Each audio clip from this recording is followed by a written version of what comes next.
Good morning, everyone. Hi, I'm Liz Krueger. I'm the state senator from the 28th district, up and down the east side and some of Manhattan, Midtown Manhattan. And we have a really interesting discussion for you this morning. This is a part of my senior roundtable project, which is a number of mornings across a number of months. And this year, we're actually focusing on issues at the end of life. At this morning's discussion will be living well. What do we value the most? I want to welcome you all here today. I want to remind you that you've joined us either on Zoom, Facebook, or by the phone. If you're on the phone, please keep yourself muted. This isn't an interactive work webinar, although we do get questions from you in advance. And those of you on Zoom and Facebook can add questions in the chat sections, and hopefully we might get to them at the end. Before I get into the proceedings, I want to remind everyone that there's closed captioning as an option in both Zoom and in Facebook. If you're in Zoom, click on live transcript in the meeting controls, usually at the bottom of your screen, and to start viewing closed captioning. If you're on Facebook Live, you can find the settings that say CC for closed captioning, usually the bottom right-hand corner of the video, to start viewing closed captioning. We found those are really to be valuable tools anytime you're online on these systems. Before I start, just a few COVID-related updates. I feel like we do these every day of our lives, but that's okay. Eventually, we won't have to. Last week, out of an abundance of caution, the CDC and the FDA recommended pausing administration of the Johnson & Johnson one-shot vaccine. There were reports of a very small number of people who got the J&J vaccine and developed a rare and severe type of blood clot. All of these reports were for women between the ages of 18 and 48, and the problems were found up to 2 weeks after the vaccination. If you had a J&J vaccine, don't panic. Statistically, you are not at all at risk. But if more than 3 or 4 weeks have passed, you should be totally in the clear. If less than 3 to 4 weeks have passed, speak to your doctor if you experience symptoms such as severe headache, blurred vision, backache, leg pain, shortness of breath, fainting, or new easy bruising. The CDC committee will be meeting this Friday, tomorrow, to have a follow-up discussion on making safety determinations related to the J&J vaccine. The good news is that while we have temporarily stopped using J&J, and unfortunately that means also halted the New York City home vaccine program, there is actually more vaccine than we've ever had before available. Of the other kinds. And so if you really feel that you need a home vaccine, they're recommending use Moderna vaccine, and the City Department of Health home vaccination program can help you access that. And again, for everyone else, if you haven't been vaccinated yet, and you're basically 16 or older now in this city, please, please, please follow up in the many ways that you can find to access vaccine. On my websites, we constantly update all the possible options for you. There is more vaccine available now than ever, and we're really not finding people having trouble getting a vaccine. If you're not computer accessible, meaning you probably are someone listening on the phone today, it can be a little more confusing to find a phone line for you to work with to get a vaccine, but we can help you do that also. So now shifting to this morning, we have 2 exceptional speakers to present on a difficult topic. In America, we like to pretend death is not the punchline, but in the end, it always is. Especially as we age, thinking about our own mortality makes many of us uncomfortable and afraid. Ironically, our mortality makes life more valuable. Life's finite nature helps us to understand how valuable life is, and ultimately gives our life meaning. I'm very pleased to be joined today by Dr. Jeannie Blaustein, who is the founding board chair of Reimagine End of Life. Reimage, oh, I'm so sorry, Jeannie. Founding board chair of Reimage End of Life, a not-for-profit whose mission is to explore death and celebrate life. Dr. Blaustein is also an adjunct faculty member at Pace University in their psychology department. We were also joined after Dr. Blaustein from my rabbi, Angela Warnick Buchdahl, who is the senior rabbi at Central Synagogue. Rabbi Buchdahl will talk to us about how our mortality helps us to appreciate living and think about what we value most. After their presentations, I will moderate a Q&A portion of the town hall. And so now it is my pleasure to turn over the proceeding to Dr. Jeannie Blaustein. Good morning, Jeannie. Good morning, Senator. Thank you so much. You had it right. It's Reimagine End of Life. You actually had it right. Oh, wow. And it's my pleasure and honor really to be here with you today, with your constituents and with Rabbi Buchdahl. And I'm delighted to help us kick off what I know is going to be a wonderful session together as we explore living well. What do we value most? And I will confess at the outset that I do come to this question from what may seem like a strange place, but you really set it up at the beginning as you framed our morning together.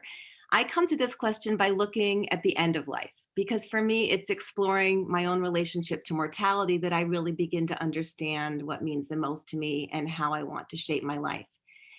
And now I know that for most of us, really few of us relish the idea of thinking about death. And it may seem odd to turn to death as a guide for thinking about how we want to live. And as you pointed out, we live in a culture and in a country where we are so afraid of death and even of our grief that we don't generally make much room for either one. Even with COVID bringing illness and death into our lives in such an unprecedented way, we still live in a culture that is largely death avoidant. We go to extreme measures in some cases to stave off death, even when those interventions may actually cause unnecessary suffering. And we have very outdated ideas about how long grief takes and even what normal grief looks like. But in doing so, in avoiding this topic, we really deprive ourselves, I think, of a chance to explore what matters most, because it's often through real or anticipated loss that the most important things rise to the surface of our awareness. Grief, it turns out, is something very precious and sacred. I like to think of grief as a lens which helps us see things more clearly. The feelings we have after loss are really a testament to the depth of our love for someone or for something that has been taken from us. It's a way of recognizing who and what we really treasure. So for example, most of us have experienced some kind of loss during this pandemic. Perhaps it's the loss of people we care deeply about. Maybe it's a job and colleagues. Maybe it's socializing with their neighbors. Maybe it's the chance to travel or simply meet someone for coffee. We've lost the possibility of so many things. And as hard as this all has been, I think it's also an opportunity to really look through the lens of what we've lived through and consider, what do I really miss? What do I really want to continue that may have even started during COVID, like Zoom calls with a friend or a relative far away? I think that for many of us, our relationships to the people, to the pets, to the places we love are central to what makes life worth living. So maybe we can start with the premise this morning, among other things, that grief is a teacher, something that reveals to us our deepest values and attachments. And getting in touch with our values and what we care about allows us to live authentically and joyfully. So for me, yes, facing loss and death is actually a way to move into more joyful living. Now, I also want to share that this is not a perspective I've had forever. In fact, I come from a family where no one talked about death, and that silence itself was incorporated into our value system. We had lots of other wonderful values: education, humility, generosity, etc. But we also had a kind of naivete, and I want to say maybe even a kind of denial about what life really looks like. The fact that, as the senator said, we all will face the end of our lives, and how to navigate that. That was not something I grew up with. So I didn't know, for example, that my grandfather on my father's side had lymphoma for 26 years. and that he used an assumed name, this is a long time ago, to check into medical facilities when he needed treatment for all of those years. He didn't want anyone to know he was sick out of fear that he might look weak. No one discussed his illness, not even with some of his children, and certainly not the grandchildren. I didn't know he was sick until he had died, and I never got to say goodbye or tell him how much I'd miss him. That was on my father's side. On my mother's side, my mother had a beautiful little photograph on her bedside table in a sweet little frame. And I thought it was my mother because it looked so much like her. In fact, it was my grandmother, Fanny, who I had never known because she died when she was 41 of breast cancer. My mother was only 17. She was an only child. And because it was the 1940s and because it was cancer, nobody talked about it. Nobody told my mother. Nobody told her that she was sick. Again, my mother didn't get to say goodbye to her mother or talk about the things that meant the most to each of them that my mother would carry forward. She didn't even go to the funeral because she was afraid it would be an open casket, and no one explained that in Judaism, the casket is closed. In short, my mother had virtually no support during this very dark period of her life, either before or after my grandmother died. I didn't learn about this till I was in my teens. And really what my childhood taught me was that death should never happen. We should never talk about it. And really that it's an aberration of life, which of course we know isn't true. So I want to fast forward a little bit to when my own daughters were born. And I knew I wanted to raise them in a loving home with books and joy and all kinds of good values. But one night, as I was kissing them goodnight and closing the door to their bedroom, I realized at some point I was going to need to say goodbye to them. And I realized I had no idea how to prepare for that, how to prepare myself, how to prepare them. I realized I was not what I like to call death literate. How could I be? No one had helped me understand that death is a part of life.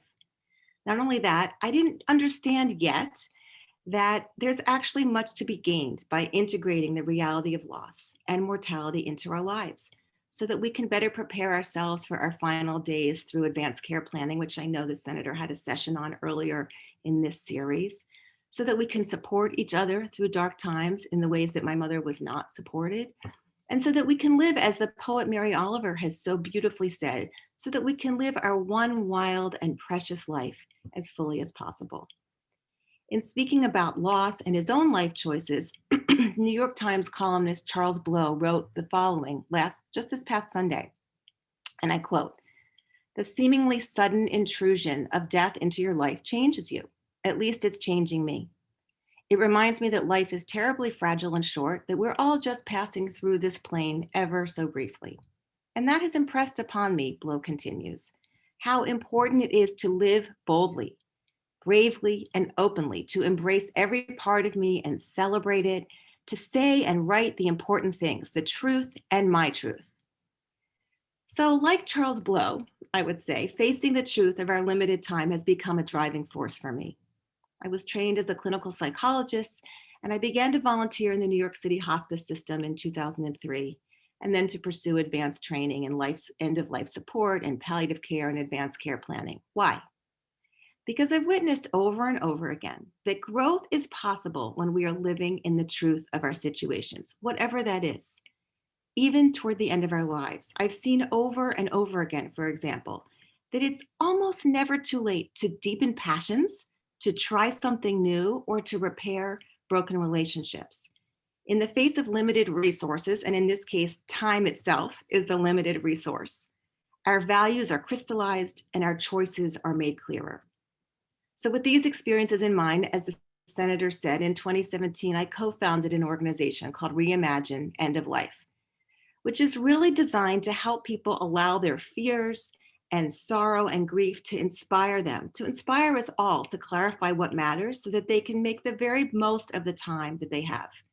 Over last year, during this terrible pandemic, over 55,000 people participated in Reimagine workshops and vigils and other programs, advanced care planning sessions, art sessions, and more. I'm delighted that when Reimagine was in person in New York, Rabbi Buchdahl herself led a wonderful interfaith panel on how different faith traditions approach death and mourning.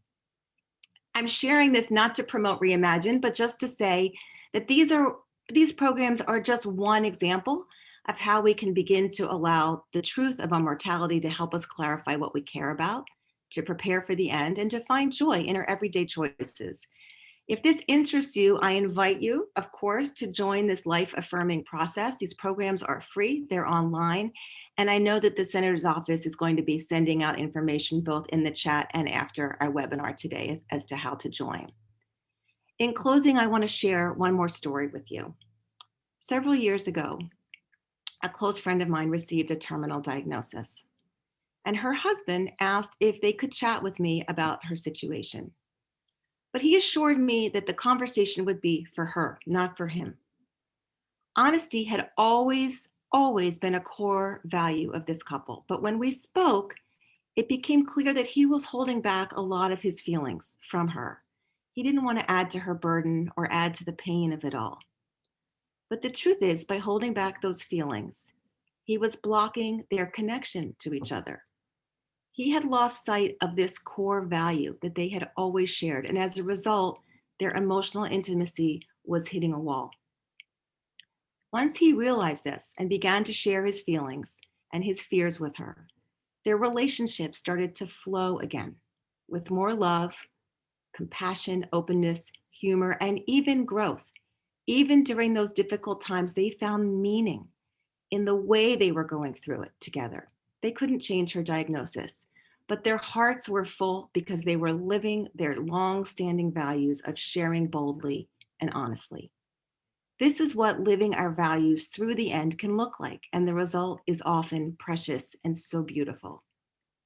One of my favorite teachers, palliative care physician Dr. Rabbi, has worked with thousands of patients, many at the end of their lives. From these experiences, he's found that there are 4 things that really need to be said aloud toward the end of life for people to find peace and ease. But in his wisdom, he suggests that we don't have to wait until the end to say these things out loud, that these things can be said whenever we can, and that they will add meaning and joy to our lives today. So here are the 4 things. Please forgive me. I forgive you. Thank you, and I love you. I share my friend's story with you, along with Dr. Bayak's suggestions, as reminders that we have the opportunity every single day to discover what we really care about, who matters to us, and in so doing, we can deepen our relationships with the people that matter most, and to allow the finality of our lives to enrich our days right now.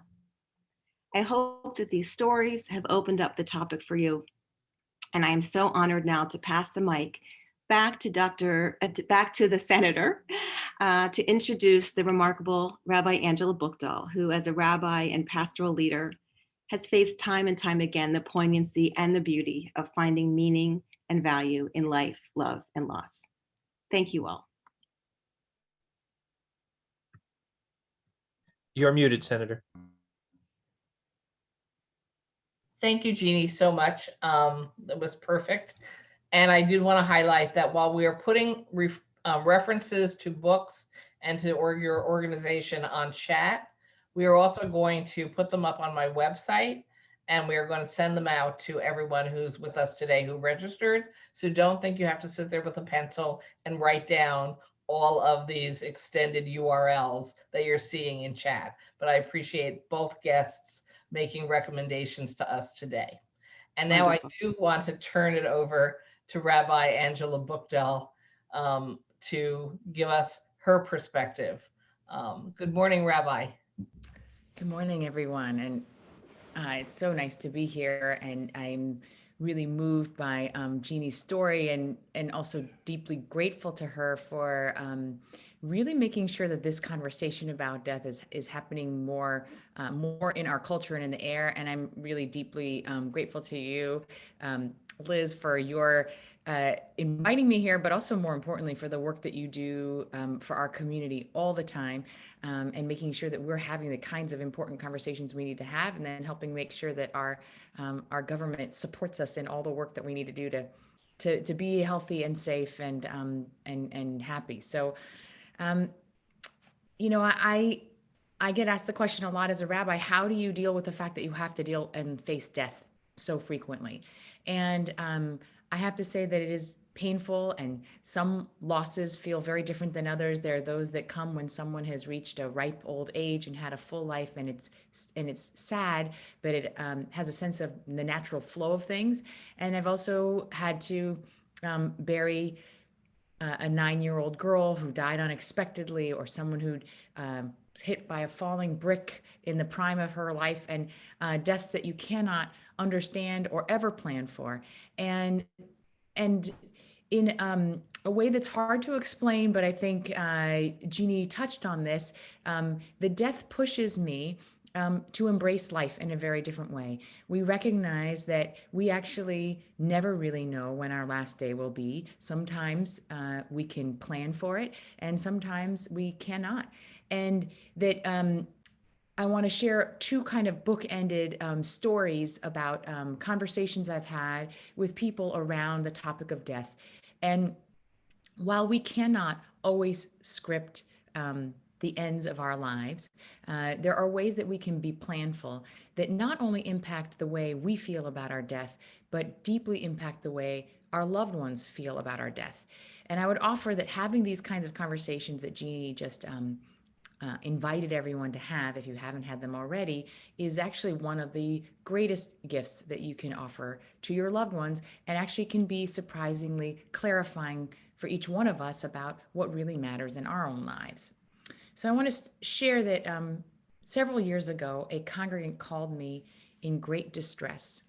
His mother, who had recently just celebrated her 65th birthday in perfect health, had just had a fall, and there was internal bleeding on her brain.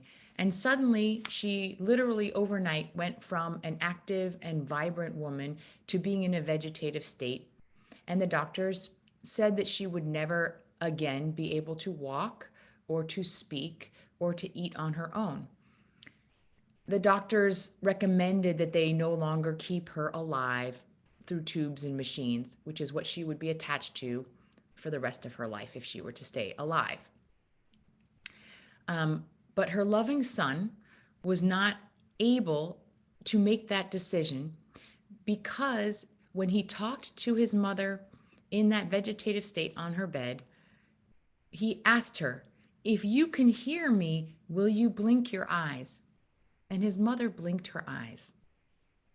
So he was haunted by the fact that she was still in there, that she was still alive, that she was still conscious in some way. And he said, I can't kill her because she's alive in there. And I asked him, do you think your mother would want to live like this? And he said, I know she wouldn't, but how can I be the person who chooses to kill her? And he said, if the situation was reversed and I was the one on that bed, I don't think that my mother would be willing to pull the plug.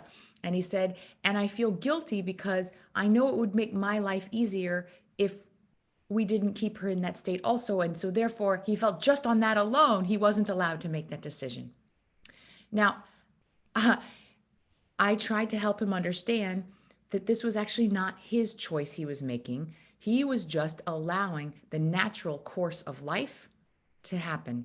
And in fact, the unnatural course was having her tied to machines and tubes. That was the part that was playing God, not playing God by making a decision to let her go. Well, it took him 2 full weeks. And part of the agony was that this woman's sister did not want to take her off of the machines. And so there was internal family strife. And finally, after 2 weeks of seeing that nothing was going to change and that her condition was never going to improve, they finally made the agonizing decision to take her off the machines and take her off life support. But that son, even a year later, still feels guilt for that decision. Now imagine how different the situation would have been if his mother had made her wishes explicit. Then, instead of feeling like he was the one making the decision to, quote, end her life, he would instead be in a position of honoring her wishes that she made explicit, that she communicated to him while she was of sound mind. think about the difference that this would have meant for this young son. Confronting the possibility of our death can be very unpleasant and very hard, and most of us choose not to think about it at all. But having these kinds of conversations with our loved ones are critically important. It's not just a conversation about the conditions for saying, don't resuscitate. But ultimately, they can become discussions about how we want to actually live. What constitutes living for us? Dr. Atul Gawande wrote in his watershed book, Being Mortal. He said that he had a conversation with his father who was going in for major surgery, and he realized he didn't really know his father's wishes. And so he said, Dad, what for you is really living? And this was going to help him inform for him the kinds of decisions he might have to make for his father if his father was unable to make them for himself. And his father said, well, life for me is not worth living unless I can A, still eat chocolate, ice cream, B, watch football on TV, and C, see my loving family. If I can do those things, then I'm willing to endure quite a lot to stay alive. But I think that was really telling. And I decided after I read Being Mortal that I was going to have this conversation with my parents, and I did it 5 years ago. And I'll admit, I was sort of dreading it. My parents, just like Jeannie's, were not ones that talked a lot about death. I flew out to Tacoma and I sat outside on my parents' terrace. We Skyped in my sister who lives in California. And I have to say, it was one of the most meaningful conversations I've ever had with my parents as an adult. Because ultimately, the conversation was not just about their burial wishes and funeral desires and about dying. Ultimately, it ended up being a conversation about what the quality of life and days meant to them, what they wanted their legacy to be. So regardless of whatever age you're at, and actually, frankly, these conversations are a lot easier to have when you're not actually confronting a terminal diagnosis. You should know that these conversations are not only important, but they can feel very sacred. And I think that whether or not you are a parent or a child, we have an obligation and a responsibility to each other to share these wishes with each other. And with our spouses, our loved ones, and I would really urge us not to think about being on our deathbed to do so. You could undoubtedly save your loved ones from the tension, stress, and guilt and interfamily strife that can happen when people have to wonder about these kinds of difficult decisions in the moment. You are giving them the gift of being able to have them be able to honor your wishes instead of having them have to make those difficult choices in that moment. I want to bookend this with a conversation I had actually just last week with a congregant who I'm very close with, and she has been battling cancer for 3 years. And she finally got to the point where she realized that there were no more treatment options. There was not going to be another path to cure anything or necessarily even prolong her life. And her doctors at this point had said she had months to live. And she wanted to just talk to me about it with her husband. And she said, I have had a very good life. I feel full of gratitude. She said, I still want more. And I said, that's okay. You can still want more. And she said, but I want to do this right. I have taught my children how to live, and now I want to teach them how you die. And I thought about what a gift that was. For her, that meant she wanted to make sure there was nothing left unsaid. She didn't live with regrets, but she wanted to make sure she said everything she wanted to do. And she also shared some explicit things with her family that would make her feel like she could have some control over the way all of these things ended and how she was remembered. And so it wasn't just the kind of medical pieces of like, I don't want to have any pain at the end. I don't want to suffer. Those were important things to communicate. But she also said, I don't want to lose my hair again. Like, it makes me feel like I have no dignity and I'm not ready. I know that's not going to really prolong my days much longer. So I don't want to make choices that do that. She says, once I feel like I lose my spark that makes me who I am, I don't want to just have my body remain. And I think that these kinds of wishes uh, come down to the essence of what makes us each who we are. And that was the important thing for her to communicate, not just sort of the medical technicalities of how to treat her in those moments. I think that medicine has become so preoccupied with extending our days that sometimes we lose sight of what the quality of each of our days can be.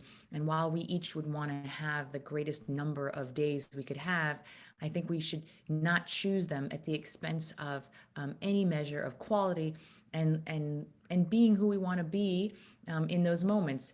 So I can't say enough how much I've seen over and over the gift that these conversations can be, both for your loved ones, but also for each one of us to articulate, this is what life means to me. This is who I am. This is what matters. And I think they're deeply important to have. There are many different ways you can explore doing them. And I'm open to questions, as I know Jeannie is, to explore how we continue to think about this topic. And I'm grateful to be in the conversation. And I pass it back to Liz. Thank you. I keep forgetting to take mute off. Doesn't work that way. So Jeannie, I'm going to ask you to join us again also. I have so many important questions for you, but one came in from chat that actually isn't for you. So I thought I'll just answer that one quickly. Someone's asking about the photos behind my head. And they are by a wonderful local photographer named Joan Roth, R-O-T-H.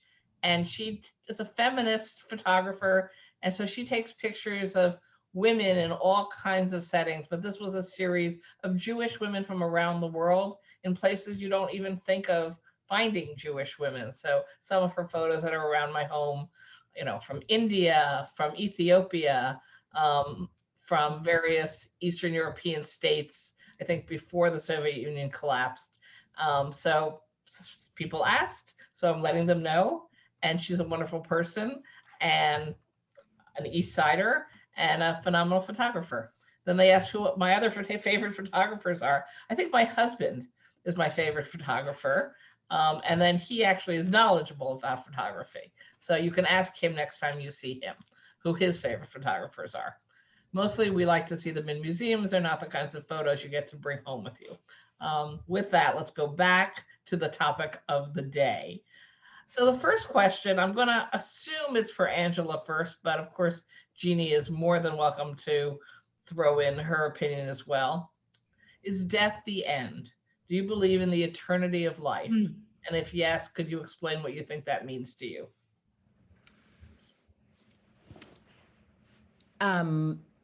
I believe in the eternity of the soul, which I think, I don't know that we have a scientific description of exactly what that is, but I often think of it as our life force or our energy.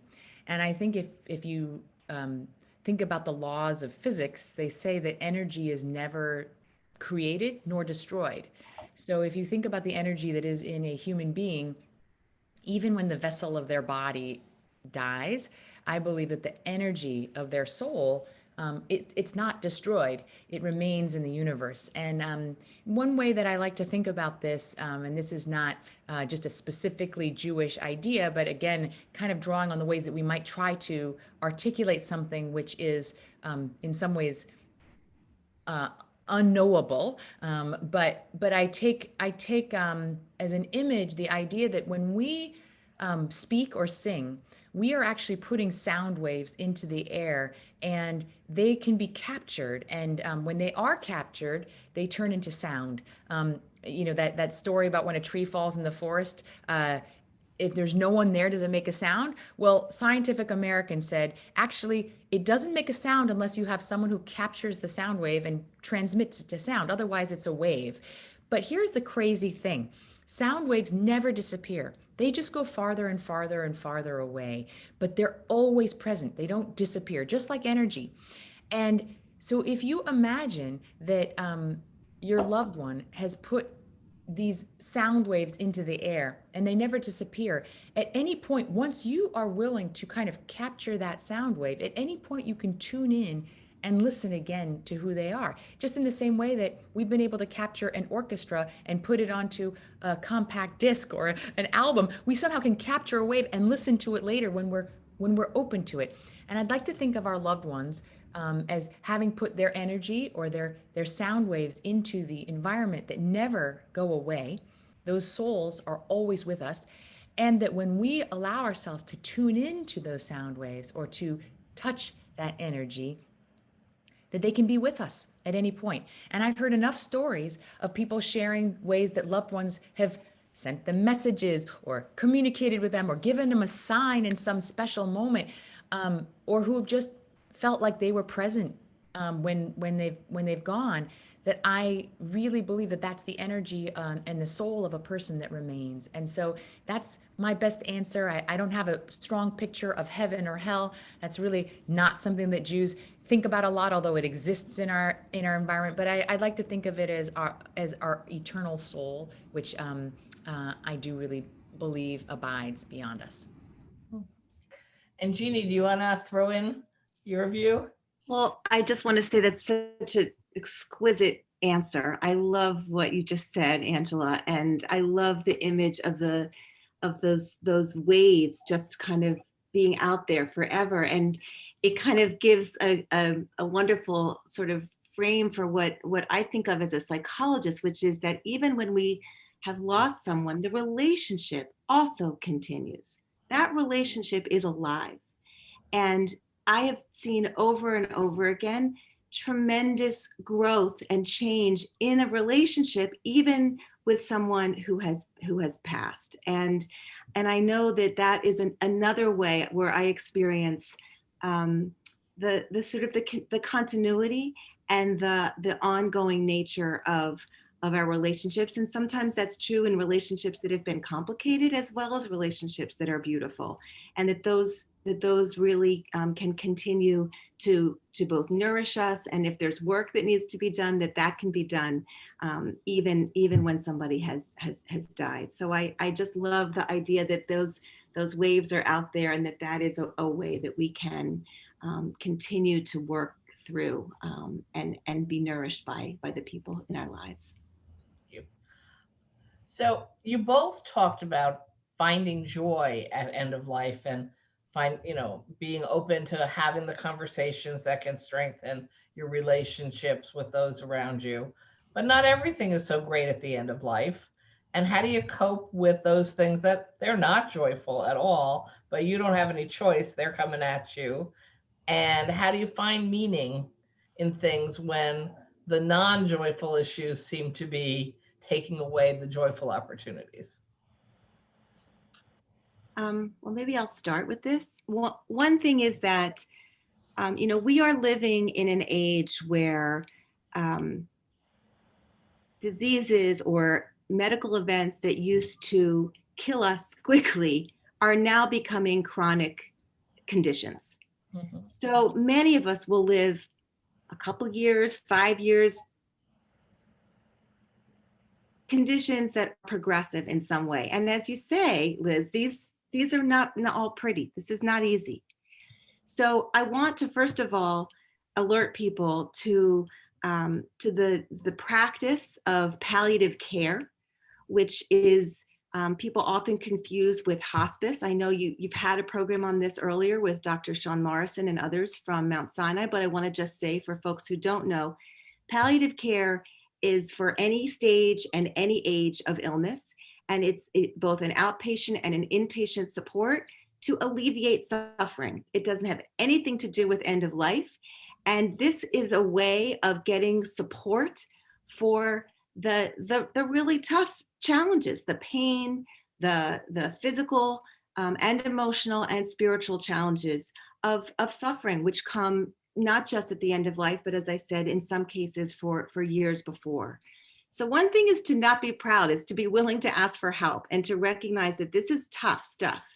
And I think another piece, which is related to that, it relates to the story that I shared, which is that being willing to really accept where we are and what's happening, and to be open and honest about the difficulties and the fears and the anxiety and the suffering, allows us to take in more help. It allows us to not be alone. Many of us are alone. Many of us don't live in family settings, but we have friends, or we have nieces and nephews, or we have a neighbor, we have a rabbi, we have people that we can reach out to who can share our predicaments with us. So I think both on the practical level of palliative care and other support that comes with palliative care, it has a social worker and spiritual care and medical care and nursing care and emotional support. I think that's one way to, those are two ways to really address the challenges of growing old and coming to the end of our lives. Angela, do you want to add anything there?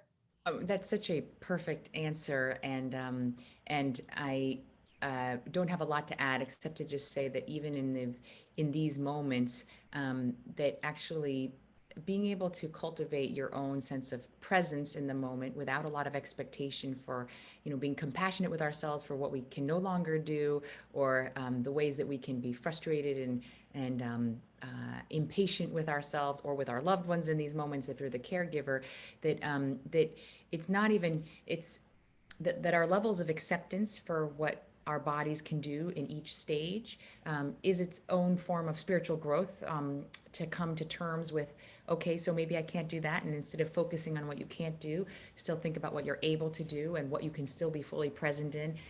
So even these painful moments, I don't want to pretend that it's easy, but I do think that each one of them offer us opportunities to work on our own spiritual curriculum for how we continue to find wisdom, even as we're no longer able to do all the things that brought us joy. That joy can actually be very much in how we can be in something rather than what we're actually doing. I have a friend whose spouse is going to pass in the near future, and she said, this stuff isn't for wimps. You just have to, pull yourself together and just keep moving. I thought it was such a good description. Death is not for wimps. So on that, so this really goes, I think, back to, and there's a bunch of questions about it. And Angela told the one story about the young man perhaps not having heard what his father's wishes were, and then not necessarily have been carrying him out as he would have. So the right to die. And it's a hot topic in law also. New York State has a bill that would establish someone's right to make a pre-decision about passing and have two doctors sign off that, that they are going to pass and that they should have the right to self-medicate and be provided medicine for themselves if they wish to end their life. I actually am a co-sponsor of the bill. Well, it was a real struggle for me to get to that for a variety of reasons. And I didn't get to it till after both my parents passed. So as I said, death is part of it's part of our lives, but religion, law, medical technology seem to deny this by taking away a person's free will to have the right to choose their own time. Can either of you address how you approach that question?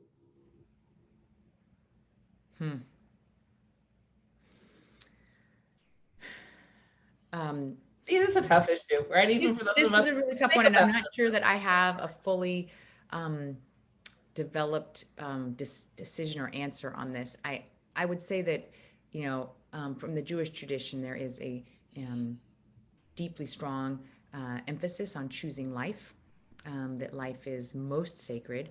I don't think that our ancient ancestors, when the time of the Torah was written, 4,000 years ago, or codified maybe 1,000 years ago, that they had an appreciation of a life when people's life expectancy was closer to 40, of what it might look like to really live a life until all of your organs start to collapse and your bodies are not able to live. And I don't think that was part of the reality of this. And so there's, I think it's hard to imagine. I think that when you know that your end is imminent and you want to reduce suffering. My sense is from perspective of our tradition that we would probably allow people to make some of those decisions. I think we didn't expect a time also where our lives could be extended through medicine in ways that are beyond anyone's imagining. And so I think these kinds of questions become very difficult. And again, I think that when you no longer feel like you're alive, perhaps in your own soul, and you know that your physical life is also coming to an end, I think I am where you are, Liz, that I think that people should have the right to make that decision. Thank you. Jeannie? Well, this is interesting. As you can, I think, well imagine, the medical community is quite divided on this topic as well as the legal community. And I'm not, I'm not an MD, but I have spent a lot of time in palliative care settings and hospice, et cetera. And I think that, what I think the data shows in states that have right to die laws or assisted, physician-assisted death legislation is that really it's often made available and not used.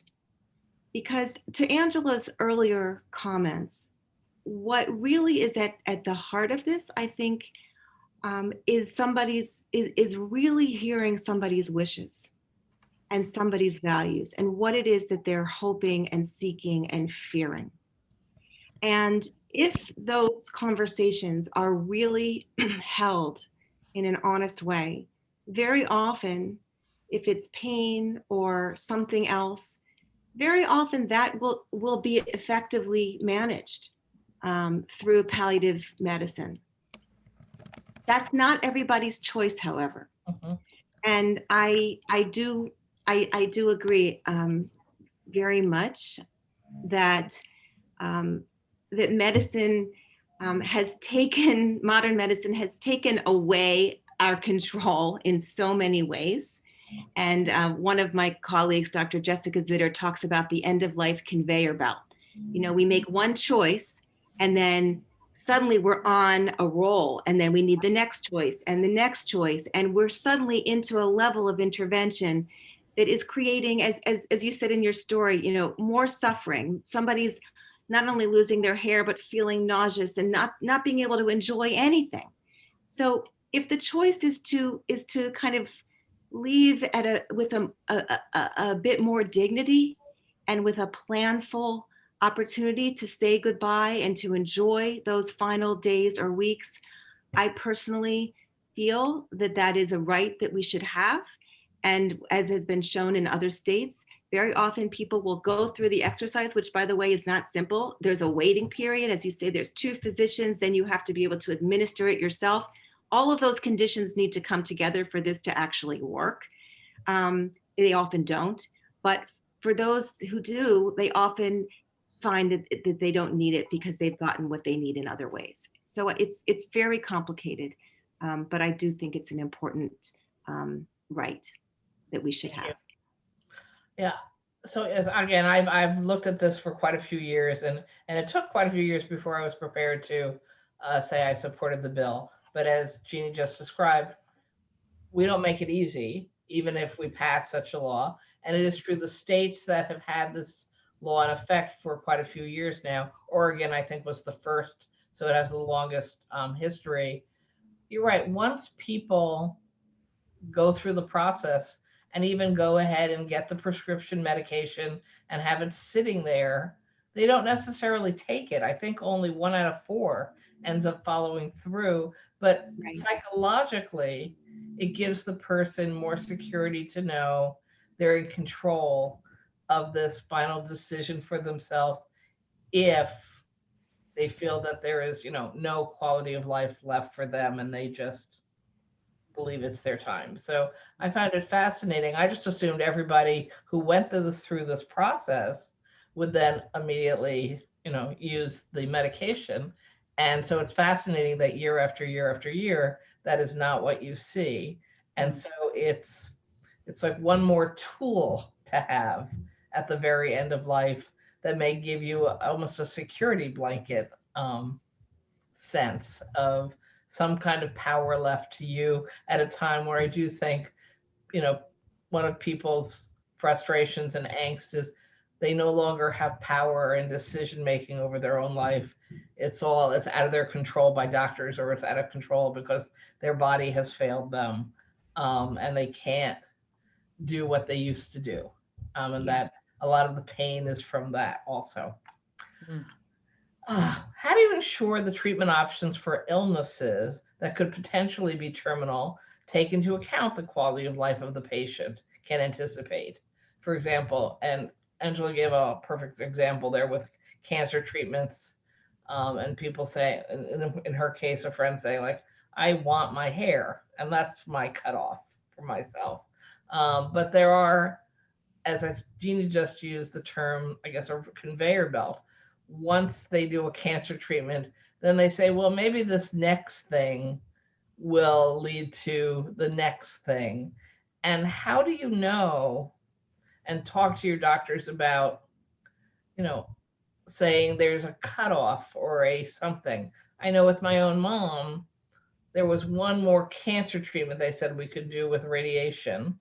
And then maybe they would have to do a surgical removal of something. And she just looked at the doctor. I was in the room with her, and she said, so I know I'm going to get really, really sick from the treatment, and it's going to bring my lungs back, because she had lung cancer. And he said, no. She goes, you're going to extend my life, but I'm going to be sicker feeling? He goes, maybe that would be the goal. She goes, that's not a goal I want to participate in. And she said, thanks for setting up the appointment, Liz. Let's go home. I don't want anything to do with this. But some people aren't so sure, I guess, and they get perhaps trapped into agreeing, or there might be other family members who say, we have to do everything. We have to do everything. Even if there's nobody giving us an answer, that's really a good punchline. So how would you recommend talking to people about those examples? Because I think those are really common stories in today's world. I mean, they surely are. And again, this is one of these areas where you feel like this is more art than science, literally, and that we think about it as scientific, but there's so many factors. And I think, things that people need to consider include, like, if this is a terminal illness and you're only prolonging days, then you want to think about, will the quality of days be worth it? If there is a potential that you have a treatment that could actually cure you, then I think people are willing to take on a lot more suffering and pain for the possibility that there's hope that they can come out on the other side or really prolong their life in a very significant way. I think these are all factors, your age, your condition you're in, and how you will respond. I think these are all things. I think that what you want to have that can reduce the suffering is alignment of your family. The more that you don't feel like someone says, Mom, I'm not willing to let you go, you have to try every single thing, when that's not what you want to do, is adds layers of guilt and suffering, or you're not fighting hard enough. You hear some of that, and I think that's very painful. So this is where I think having some of these conversations about what constitutes a quality of life that it makes it worthwhile, having that before you're at a point where you're actually contemplating a specific treatment, is such an important thing to do, and make it a little depersonalized from that moment where there's so much emotion riding on it. I think when you can say, if I can't even eat my own food, that's not worth it to me. If I can't, walk outside on my own, then it's not worth it. Like, knowing some of those things that make life worth living and communicating that ahead of time helps make those decisions. And then there's less dissonance in a family in terms of like how those decisions will get made. Okay. All right, let's jump to a couple of questions about if you're a single adult at the end of life and you don't have family to help you make the end of life decisions. Is there any specific set of recommendations of approaching this, when there's not a spouse, when there's not children, and so, there's not necessarily for someone to have all these conversations with or to make arrangements with? What would you suggest? I can start with that. You know, it's still very, very important to have those goals of care conversations with your physician, if possible. And to have an advance directive, even if you don't have somebody who's an obvious agent. First of all, many of us, as I said earlier, we may have nieces or nephews, we may have neighbors, and I know that some folks are afraid to ask people because it feels burdensome. But I urge you to, in some cases, think about how you would feel if someone came to you and asked you if you would be willing to honor their final wishes and to be that special person for them. I think many of us would probably take a deep breath and have some fear, some trepidation, but many of us would say yes, because it's such a sacred request. So I think I urge everyone who may be in that situation to consider who it is in your life that you may ask to be in that role with you. If there really isn't anyone, the advice is still nevertheless to complete an advance directive and to have a clarity of your own goals, so that if you are in a situation where decisions need to be made, at least there is a record of what you want. And it will be a guide. It won't have the same sort of legal weight as it would if it had a proxy, an agent, a decision maker there named and witnessed, but it could still be a guide to your medical caregivers. And I think that that's very, very important. And and interestingly, that was like a follow-up question that you answered also, because what if you have nieces and nephews? Is it fair to ask them, since they have parents to be responsible for as well? And I'll just use as an example. So my husband and I don't have children, but we have wonderful nieces and nephews. And I've joked with them, and there's something wrong with my sense of humor, so I have two sisters, they each have three children. So I've said, okay, you have three each, I just need one. One's going to have to deal with John and I because we don't have kids. So 6 nieces and nephews, talk amongst yourself. One of you is going to get stuck with the responsibility for dealing with us. And they laugh. And I always notice the 2 girls immediately say, yes, of course, I'll be there for you. The 4 boys, a little iffy, like, yes, of course we would too, but they're later. But the girls immediately. I think part of the cultural training in our lives where women are more naturally the nurturers, or we're all trained to be. So I'm like, okay, fine, anyone. Just one of you has to agree to play this role for us. And maybe try to have that kind of conversation.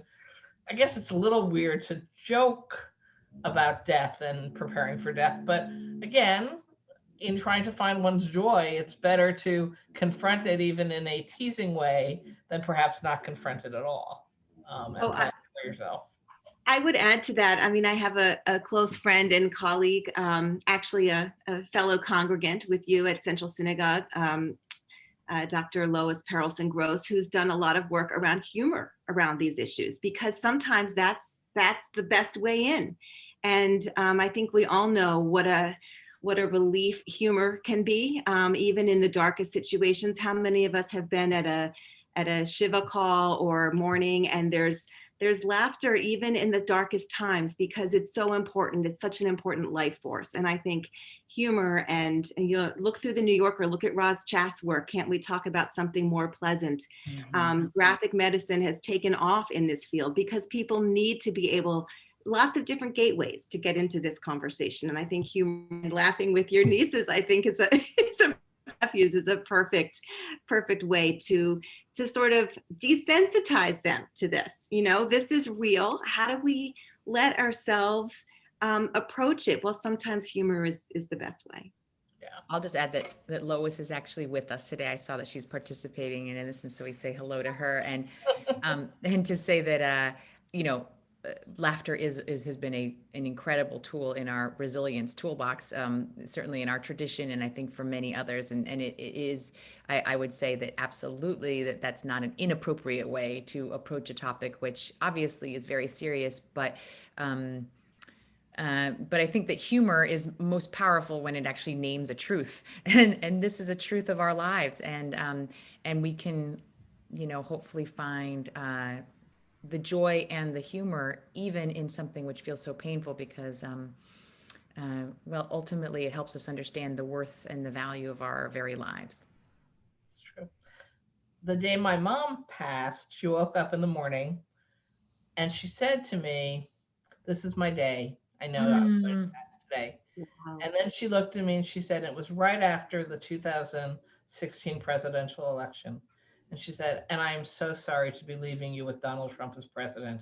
It's just not right that you have to deal with this without me, but I just can't hang on. I certainly can't hang on 4 years. So sorry." And we just had a really great laugh over her pronouncement that she was passing. And she did pass at the end of the day. So she knew. And we did have Sometimes the way we convey our essence. I was at the deathbed of a really, really dear friend who was not a member of any synagogue. She was Jewish, but not a member of any synagogue, but like she was like a second grandmother to my children. And I had said to her, listen, your son asked me to be the rabbi at your funeral, and I couldn't be more honored, and I will honor you. And she looked at me, took my hand and smiled, and she said, "That's great." She said, "Don't make it too Jewish, please." And it was like, it was her last words to me. And, but it just was like, it just summed it up. And somehow it actually made me feel deeply close to her, that people could, because it's her humanity. It was her, it was her, the spark and essence of her was there to the very end. And I actually find that that's very comforting sometimes. Mm-hmm. It's true. Okay, another question. I struggle with saving too many things and papers because I want my kids to carry on our traditions and remember our family history.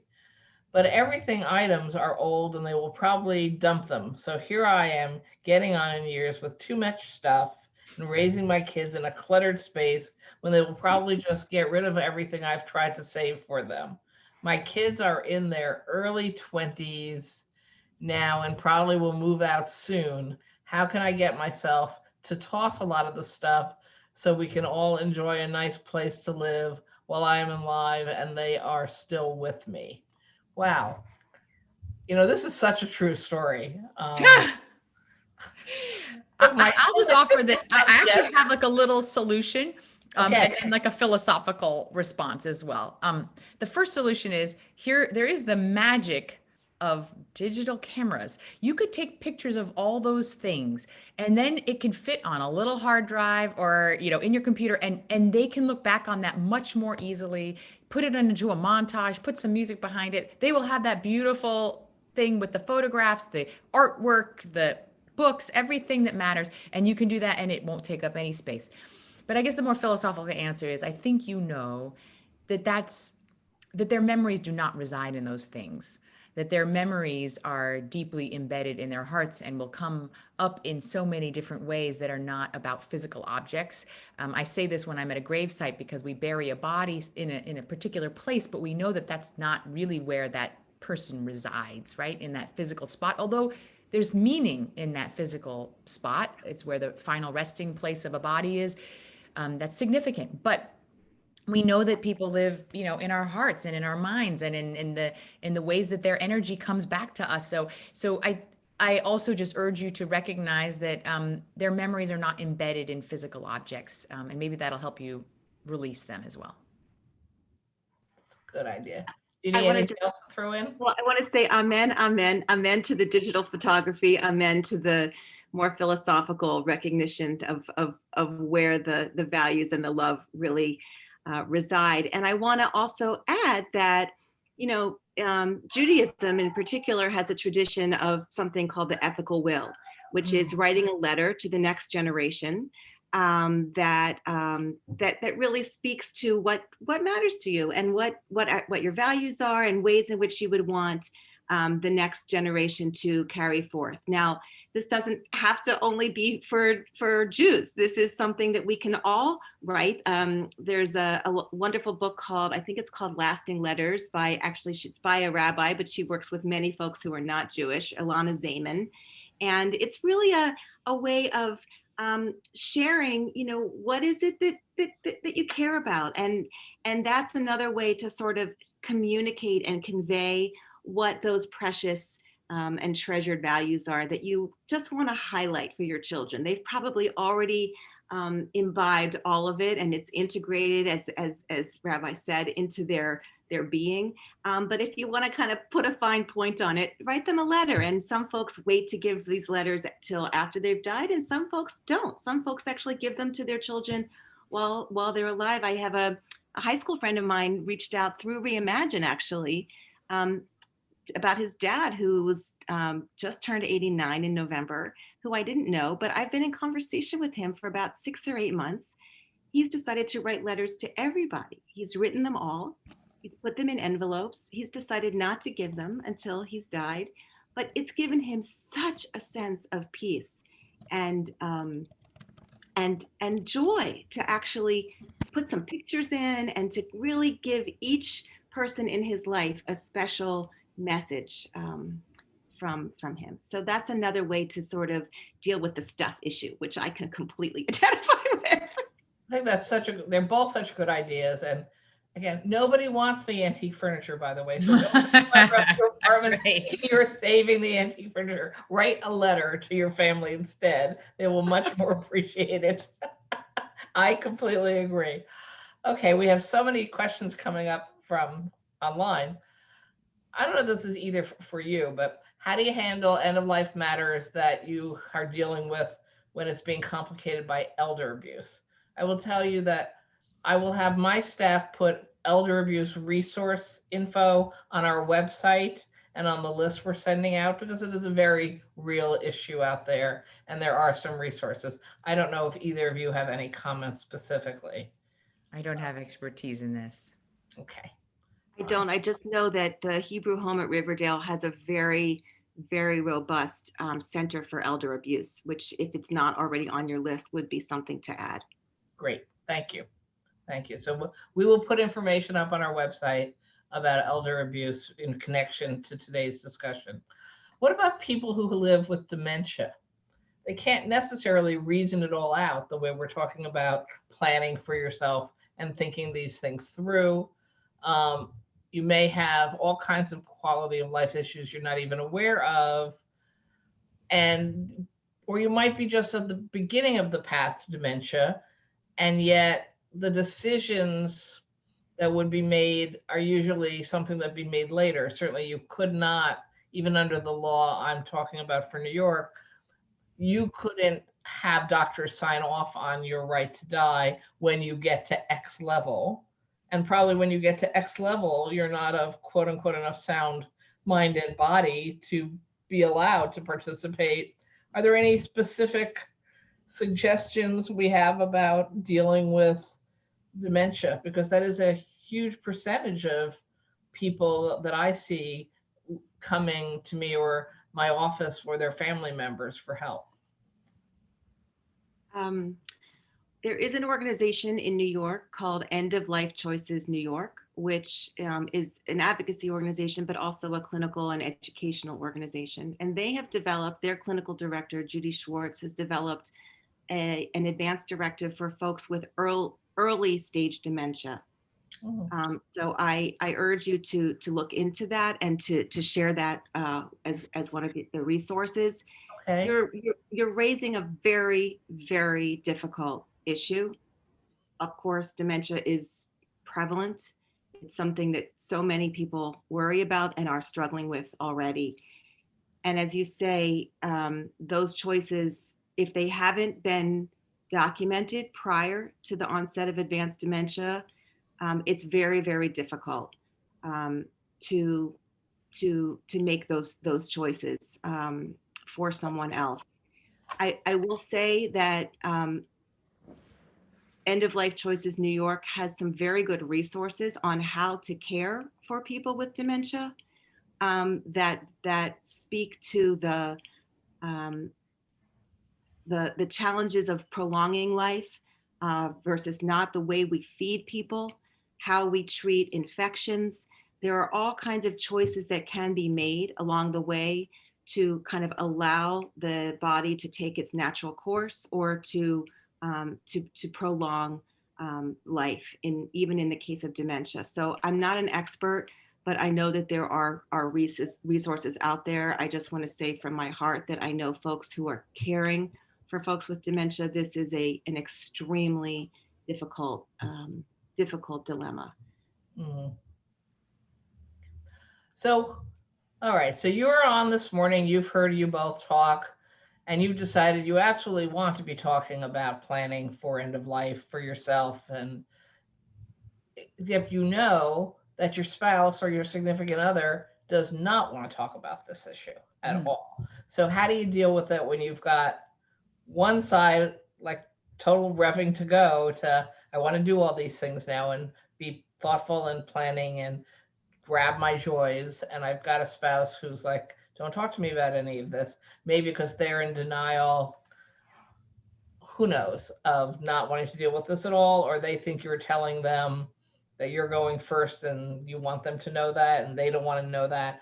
How do you start these conversations when you don't seem to have a willing partner? I've definitely seen where people are at different places. I think that it can sometimes be very helpful to have a facilitated conversation, because these are not always conversations that people are adept at having. It can be just like having a therapist can help you take a step back and get a little perspective and sometimes reframe things for people. There are people who are trained to have these conversations. I saw on the participant list that a number of people there are at Central Synagogue, and just, through our synagogue, but I know that many other places offer this, and I think that Jeannie's organization does as well. We've trained people to have what we call what matters conversations. I think I saw the Sharfsteins are on, and Howard has been a champion of these conversations. He is a master facilitator, and he actually facilitated a conversation for me and my husband. And I wouldn't say that my husband was anti having it, but I wouldn't say he was looking forward to it. But it really helped to have Howard, who also helped us draft up our will 15 years ago, be the person who facilitated the conversation, and he could navigate asking questions in a way that it wasn't me talking just to my husband, but each kind of responding to a third party who was witness to the conversation. So I recommend thinking about doing that, and I think there are resources for people who want to do that, and it's deeply helpful, and it helps the conversation in many ways. Great. And Jeannie, your organization also plays a role here? So Reimagine has advanced care planning sessions online for people, but I want to go back to Angela's point. I'm also a What Matters facilitator and instructor like Howard, and I think that there's a couple things to think about here.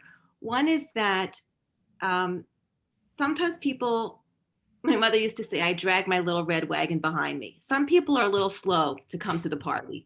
So you can have someone come to a conversation, a facilitated conversation for you. It doesn't have to be for both of you. They can come as your agent, for example, and maybe that will help them kind of relax into the situation. And maybe some months or however long down the road, they will realize that they want this for themselves. The other thing is that some people, no matter what, just will not talk about this.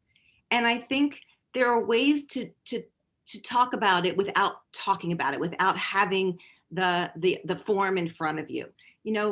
When someone else dies in your life, how you can have the conversation. What do you think about that? Would you want that for yourself?